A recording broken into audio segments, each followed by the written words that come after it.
But it's also really important to me that I share with you not only the really good, exciting moments, but also like the little blips where I just don't feel great. I think that's really important that you see me as a human being, because I think a lot of people don't. So I don't know. I want that disclaimer out there. Rachel Zegler was supposed to be Hollywood's next Golden Girl, a fresh face with real talent, plucked from obscurity to star in Spielberg's West Side Story, then handed the crown as Disney's newest Snow White. I'm gonna be on a talk show tonight, and I'm gonna talk about them on the talk show. Talking on the talk show. This is the one time in my life where if you have something to say, I don't want to hear it. Studios were lining up. Brands were signing her. Publicists called her the future. But here's the thing about Hollywood. It builds stars fast, and it burns them even faster. Because now, just a few years after her breakout role, Rachel's name is making headlines for all the wrong reasons. And not in the tabloid rumor way either. We're talking about full-blown chaos. All the people who are up in my DMs trying to guess what character I'm playing, I'm not gonna tell you. I'm not gonna answer your DMs. If you have any opinions, I don't want to hear them. A major movie shut down mid-shoot, insider leaks spilling across social media, and industry insiders whispering that she's officially uninsurable. I'm like so ready to just throw my phone away. I don't know when it's gonna happen, but I know it's gonna happen. This isn't just bad press. This is reputation collapse in real time. The worst part? She doesn't seem to see it coming. While executives are distancing themselves and co-stars are refusing to speak on record, Rachel is still cracking jokes online, going live on Instagram, and, according to some insiders, digging her own grave with every sarcastic post. I don't want people to see me as ungrateful or anything like that. I was nervous that that's what this makes me look like. So, how did it all go so wrong, so fast? Let's rewind to where this unraveling really began. Because what you're about to hear isn't just a Hollywood misstep, it's a career implosion with ripple effects no one saw coming. I have nothing interesting to say. I look insane. Everyone's just ignoring my phone calls. Whatever, it's chill. I don't even care. After the backlash Rachel faced over her comments about Snow White, comments many fans saw as dismissive, tone-deaf, and just flat-out arrogant, Hollywood knew she needed a reset, a redemption arc, something that could shift the conversation from controversy to credibility. And so, a new project was born, a gritty, emotionally charged drama produced by a major studio. It was supposed to be her comeback story, the one that would prove she wasn't just a Disney princess, but a serious, bankable star. No songs, no ball gowns, just raw talent and a role that would showcase her range. But instead of redemption, the film ended up making her situation way worse. Weeks into filming, the entire production came to a screeching halt. And not for the usual reasons: no scheduling conflicts, no budget issues, no studio pivot. This was a complete mid-shoot shutdown. Cold, immediate, final. The official story? A delay due to logistical complications. But the people actually working on set? They were telling a very different story. According to insiders, things had been spiraling behind the scenes from day one. From late arrivals with iced coffees in hand to barely disguised eye rolls during line reads, crew members say the energy on set was off from the start. And at the center of it all, Rachel Zegler. One assistant director reportedly threatened to quit unless something changed. A veteran lighting tech said, "It felt like we were lucky to work with her, not the other way around." And more than one source used the same word to describe the mood on set: controlling. But instead of stepping back, recalibrating, or even quietly adjusting, Rachel allegedly doubled down. She was, according to crew, combative, difficult, and completely out of touch with how much tension she was creating. She saw herself as the lead, the talent, the reason the project would succeed. What she didn't see, or didn't want to see, was the wreckage she was leaving in her wake. And this was just the beginning. What makes this story so wild isn't just the fact that a movie shut down mid-production. That happens. Rarely, but it happens. It's the fact that the breakdown didn't come from a single explosive moment. No one caught her throwing furniture or screaming at a director in front of the whole crew. No, according to sources, it all unraveled slowly, and that made it so much worse. It started with the subtle stuff: a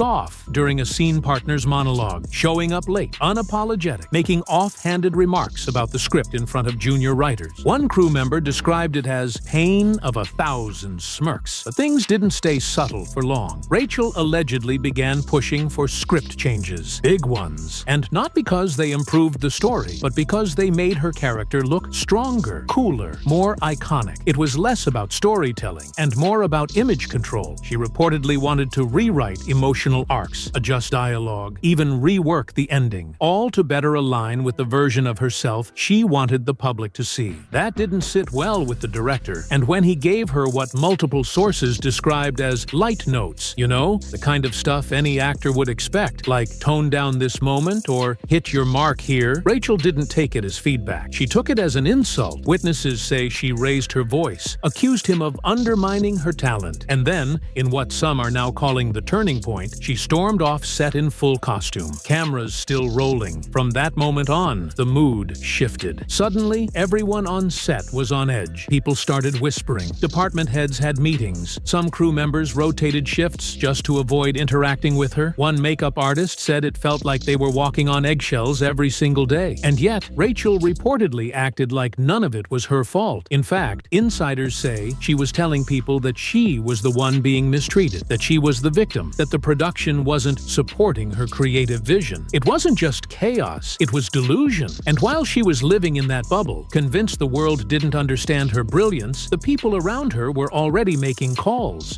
to publicists, to agents, and in some cases to lawyers. Because the cracks weren't just showing anymore, the foundation was breaking. If you ask insiders when everything truly fell apart, they won't point to a single event. They'll say it was a buildup, like pressure mounting inside a bottle that finally burst. After Rachel's dramatic walk-off, things on set didn't just stay bad, they got worse. Suddenly, script pages were being rewritten, not by the writers, but reportedly by Rachel herself. According to multiple sources, she began pushing to reshape entire scenes, changing emotional beats, adding new dialogue, and removing lines she didn't like. These weren't tweaks, they were full-scale rewrites that clashed with the story's original direction, and she wasn't subtle about it either. One producer described it as character hijacking. She wasn't playing the role, she was reshaping it into her own version of a misunderstood anti-hero, the kind of character who could go viral, grab headlines, and maybe even trend on TikTok. But here's the thing, the movie wasn't built for that. It was supposed to be grounded, raw, character-driven, and now it was becoming something else entirely. Directors tried to compromise, notes were passed, conversations were had, but according to crew members, every time someone tried to rein her in, Rachel allegedly pushed back harder. By week 4, she reportedly refused to film certain scenes unless changes were made. She questioned camera angles, costume choices, even the lighting, and not out of professional concern, but out of fear she'd be seen the wrong way. Then came the tipping point, a closed-door meeting that was meant to cool tensions and blew the whole thing open. Inside that meeting, sources say Rachel doubled down. She insisted the crew wasn't matching her energy, that the director wasn't equipped to understand her artistic instincts. According to one assistant who was present, Rachel even hinted that the entire team should be grateful to have her attached to the project. When the meeting ended, the crew walked out defeated. Nothing changed. If anything, it got worse. And just days later, a major supporting actor, someone vital to the film's emotional core, refused to film another scene with Rachel unless a mediator was brought in. At that point, it wasn't just a difficult shoot, it was a crisis. And yet, Rachel remained convinced the problem was everyone else. By this point, word had already started to leak out, not through official channels, but through whispers, Reddit threads, and anonymous tip-offs to industry gossip blogs. Suddenly, fans weren't just speculating, they were connecting dots. Why had Rachel gone quiet on social media for 2 weeks? Why had the film's promotional campaign stalled? Why were the paparazzi photos of her on set suddenly gone? Then came the bombshell. The production was officially shut down. No press release, no statement, just silence. The studio claimed it was a temporary delay due to scheduling, but insiders knew that was a lie. Because by that point, Rachel wasn't just a lead actress anymore, more, she was being described behind the scenes as a liability. A publicist close to the project called her behavior a walking HR case. And that wasn't exaggeration. Makeup teams started rotating shifts to avoid working near her trailer. Assistants were quietly reassigned. The craft services staff, yes, even they, reportedly filed complaints after multiple outbursts. And still, Rachel didn't apologize, didn't reflect. Instead, she doubled down. On Instagram Live, wearing a hoodie, speaking in sarcastic tones, she roasted the backlash, denied any wrongdoing, and, this is key, may have accidentally broken her NDA in front of thousands of live viewers. Instead of issuing a statement or clarifying the chaos, she leaned into it, even joked about the drama. But what she didn't seem to realize? Lawyers were watching carefully. According to leaks, legal teams began dissecting her live stream frame by frame, looking for anything that could be interpreted as a breach of her contract. Why? Because if she violated her non-disparagement clause, the studio would have a golden ticket, a way to cut her loose without finishing the film, and without paying out her full salary. And rumor has it, that's exactly what they were planning to do. But even before the legal fallout fully hit, the Hollywood machine had already started doing what it does best, cutting ties. Stylists stopped reposting her red carpet photos. No directors came to her defense. No co-stars offered support. The press, silent. And that silence, in this town, it's dangerous. Because when the industry starts pretending you don't exist, that's not a pause, that's a funeral. By now, most actors would have gone quiet. A scandal brewing, a film in flames, and the press circling like vultures. That's when publicists step in. That's when NDAs and legal teams slam the brakes on every word, every post, every move. But Rachel Zegler didn't go quiet. She went live. One night, without warning, Rachel opened Instagram and started talking. Hoodie pulled up, sarcasm dialed to 10, energy bordering on roasting. Instead of addressing the rumors, she deflected. Instead of offering an explanation, she joked. And instead of taking responsibility, she played the victim. And people watched. Thousands of them. Fans, industry folks, maybe even a few executives holding their breath. But the vibe was off. Not edgy, not funny, not charming, just reckless. She spoke in vague references, rolled her eyes at critics, hinted that people on set didn't get her, and even appeared to make light of the shutdown. And the comments? They weren't filled with support. They were filled with disbelief. One fan wrote, "Rachel, this isn't helping you." Another said, "Girl, log off before your career does." And then came the part that made headlines. Even if no one officially quoted it, she allegedly broke her NDA. According to multiple reports, Rachel violated non-disparagement clauses by publicly criticizing aspects of the production. Even without naming names, her tone, her implications, her smirks, it was all too pointed to ignore. That's when the lawyers got involved. Frame-by-frame analysis, screenshots, contracts pulled. Because if Rachel crossed the line, even once, the studio could terminate her contract, sideline the project, and move on. No payout, no lawsuit, just a clean break. And rumor is, that's exactly what they've started to do. Sources say the production isn't just paused, it's being restructured, recast, rewritten. The footage Rachel already shot may never see the light of day. And behind the scenes, the damage control machine kicked into high gear, not for Rachel, but for the studio. Because in Hollywood, when a star becomes a problem, the goal isn't to fix them, it's to forget them. If Rachel Zegler thought the drama would blow over in a few weeks, she underestimated just how quickly and ruthlessly Hollywood moves on. Because once the live stream dust settled, what followed wasn't more drama. It wasn't outrage, it was silence. No brand statements, no apologies, no stylists tagging her. Not even a cryptic, "We support Rachel," from a friend or former co-star. Just a complete, calculated vacuum. And in this industry, silence says more than 1,000 headlines ever could. Behind the scenes, her agency reportedly stopped pitching her to major studios. Red carpet invites disappeared. A fashion brand that had her lined up for a spring campaign pulled her image from promo decks and scrubbed her name like she was never part of the deal. That's not PR cleanup. That's erasure. Even the project she was just filming, the one now on indefinite hold, quietly reopened casting for the lead. No announcement, no scandal, just a quiet, efficient replacement. And for those wondering if this is just temporary fallout, it's not looking that way. Talent agents have allegedly started warning other clients, don't be seen with her. Not at events, not on social media, not even in the background of a paparazzi shot. Why? Guilt by association. Because Rachel didn't just fall out of favor, she became a walking HR risk, a career cautionary tale. And in a town that runs on optics, no one wants to be the last person person defending a sinking ship. Even insurance providers, the behind-the-scenes gatekeepers of every big-budget film, are said to be spooked because if a lead actor is unstable, uncoachable, and unpredictable, it's not just about bad headlines. It's about losing millions. And here's where things get even darker. This isn't just a Rachel Zegler problem anymore. It's becoming a Gen Z problem. Other young actors are now under the microscope. Studios are going back through interviews, social media, red carpet clips, looking for red flags. Casting contracts are being rewritten to include stricter behavioral clauses. PR teams are reevaluating who's ready and who's a meltdown waiting to happen. Because Rachel didn't just derail her own career, she made every exec in town ask, who's next? Rachel's implosion didn't just tank one film. It sent shockwaves across an entire generation of rising stars. Because in the eyes of Hollywood, this wasn't just a fluke, it was a warning sign. A glimpse of what happens when youth, fame, and unchecked ego collide on a high-stakes set. And now, the industry is scrambling to prevent the next one. Studio execs have reportedly started screening actors not just for talent or social media reach, but for behavioral risk. Quiet conversations are happening behind closed doors. Red flags, past interviews, controversial tweets, awkward moments on press tours are suddenly being treated as deal breakers. And the message being whispered to casting agents is clear. We don't want another Zegler situation. One casting director even told a trade outlet, off the record of course, that Rachel made authenticity look bratty, that her attempt to come off as real and unfiltered backfired so badly, it scared execs away from trusting other young performers to carry major films. Now, PR teams are recoaching their Gen Z clients. No more sarcastic live streams, no more vague shade Instagram stories, no more cryptic quotes about speaking your truth if it jeopardizes a multi-million-dollar production. Because the studios don't care if your truth trends, they care if it costs them money. And in Rachel's case, it did. She didn't just derail a film, she rattled the trust pipeline between rising talent and the people financing their futures. And that ripple isn't fading anytime soon. So if you're a young actor watching this, thinking it's just another celebrity scandal, think again. Because this isn't a tabloid moment. This is a reset. And Rachel Zegler was the test case. So now we ask the question everyone's been whispering. Is Rachel Zegler done? Let's be clear. Hollywood loves a comeback. It thrives on second chances. But those usually come after a period of silence, of humility, of rebuilding. And Rachel, she hasn't stopped posting, hasn't issued a real apology, hasn't shown any indication that she gets what just happened. Instead, she's still smirking through interviews, still spinning the same defensive narrative, still acting like the world just doesn't understand her. And that's the part the industry can't forgive. Because it's not just the outbursts, or the rewrites, or even the live stream. It's the lack of accountability. Hollywood forgives many things. Scandals, bad behavior, even full-blown legal issues. But what it doesn't forgive is becoming a reputational risk with no remorse. You can be complicated, you can be difficult, but you have to be aware of it. And right now, Rachel isn't. The most optimistic insiders say her team might salvage a streaming release from the ashes of her now dormant movie. Maybe drop it without promotion, quietly, and see if audiences still bite. But even then, it wouldn't be a return. It would be a soft landing. The harsh reality? Her name isn't on shortlists anymore. Her face isn't showing up in campaign decks. Brands aren't interested. Studios aren't calling. Even the press has gone quiet. Not because they've forgiven her, but because the story's over. Because when Hollywood's done with you, they don't cancel you. They just stop saying your name. And that's where Rachel Zegler is now. Stuck in the worst place a young star can be. Not infamous, just forgotten. So is this the end of her career? Maybe, maybe not. But one thing is certain. This isn't a comeback story anymore. It's a cautionary tale. And if you've made it this far, you already know the next chapter in this story, it might not even be Rachel's to write. Let us know what you think. Can Rachel come back from this? Or has Hollywood quietly shut the door for good? And trust me, the next video, even wilder.